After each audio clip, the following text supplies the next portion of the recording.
Welcome back. We're going to wrap this up by seeing this final boss battle that I've been alluding to a couple of times. That is the game as it is. You fight the titular pathogen. So, I had an incomplete thought in the middle of last video about the way that the enemies functioned. There was definitely room for improvement there, and I could admit that without even the slightest hesitation. I think that the way that they function in the boss battle is interesting, and I managed to get a lot of use out of enemies that were really on the most basic end. They were very, very simple, and they had only the most rudimentary artificial intelligence.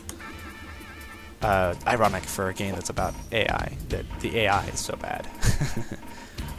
That said, though, I think that there's something to be said for working inside your limitations. I mean, I was very new at programming. I was still learning how to use this engine and how to use Python. I got a lot out of the tools that were given to me without having to use, without really trying to figure out very much how to use them on my own until much later. Yeah. So I don't really feel bad about it, but I think that if I were to go back and continue work on this game, that would be where I would go. Also, somehow the music made it back in here. I could have sworn that the first time would be the only time you'd hear it. Oh well. So here we are. So one might wonder why on earth I have this set up so that you can only fire when you're attached to a wall. It is an interesting question. I mean, that was the original basis for the game. It was designed so that that would be the case. All the levels were built like that, and it's an unusual decision to make. It's like, why bother? And in the end, I wanted the player to feel like the walls, instead of them being a restriction, it was sort of like an asset. Like, I'm going to attach myself to this, and it would allow me to control where the player could operate and to visualize in the stage how exactly the player was going to move around it. For example, on this stage, you'll notice that the two ways of exiting these walls, by sliding off the edges or by bouncing off the edges, you basically hit the other platforms you need to get to. It's really easy to move around this box, and that was determined when I constructed, in the early stages of building this game, I constructed a playground of sorts for the players to run around in.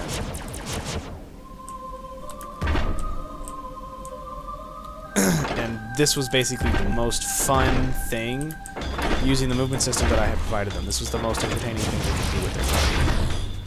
And so I'm like, alright, this is what the game's going to be all about. Woo!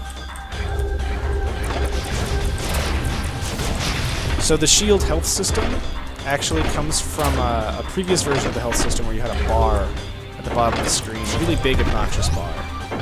And in the end, you couldn't regenerate your hit points, and it was really annoying. So I switched it out for this shield system that ended up working a lot better. Here we have the first and only mechanic that I don't intentionally not explode. If that makes any sense. The walls were turning pink. You can see the remnants of it there. But here you see the walls turn pink, and then nobody knows what that means, because I never told them what that means. That means that those walls hurt you.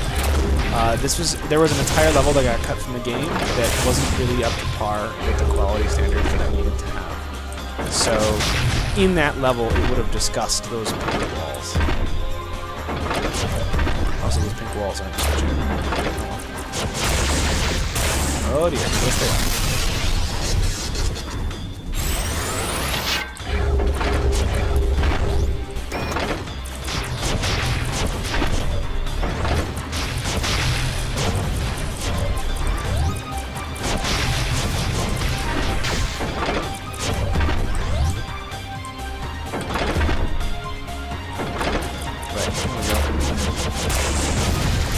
Awesome. Oh, come on, you gotta kill me.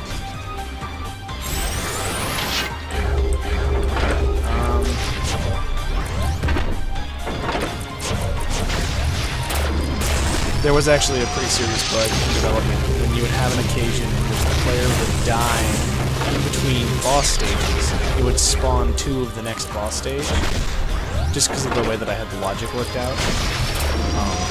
I obviously fixed that problem.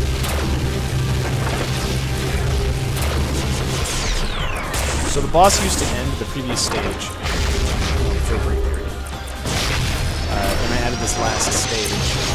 Ironically, because the player didn't know what to do with the laser when I created it. So, I mean, you'll see this coming up soon. Kill this guy. Now he's dead. Take that.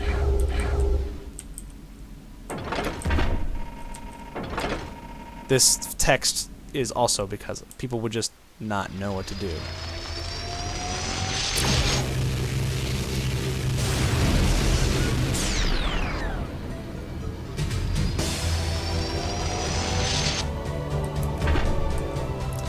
So right here, you can see the evidence of a very funny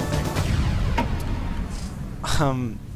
That particle system was because I had a sound file. You heard it there, probably. I have a sound file that's basically an outro sound file, and it was absolutely perfect. But the problem was, it was also 11 seconds long, and so I had to create something for the player to look at for 11 seconds while it plays this bloody thing. Fortunately, this gave me an excellent opportunity for me to just make a ridiculous particle system, something that I enjoy a good deal. So this was Pathogen. It is a student project, but I think it's a fairly good one, and I enjoyed making it, actually, for the 5 to 7 weeks. I can't even remember how much, but for the 5 to 7 weeks that I spent working on it. If you should ever get the opportunity to meet me in person or encounter some way to download this on the internet, I implore you to give it a shot. I mean, you've already seen everything that it has to offer, but it is an experience to have on your own as well. Thanks for watching.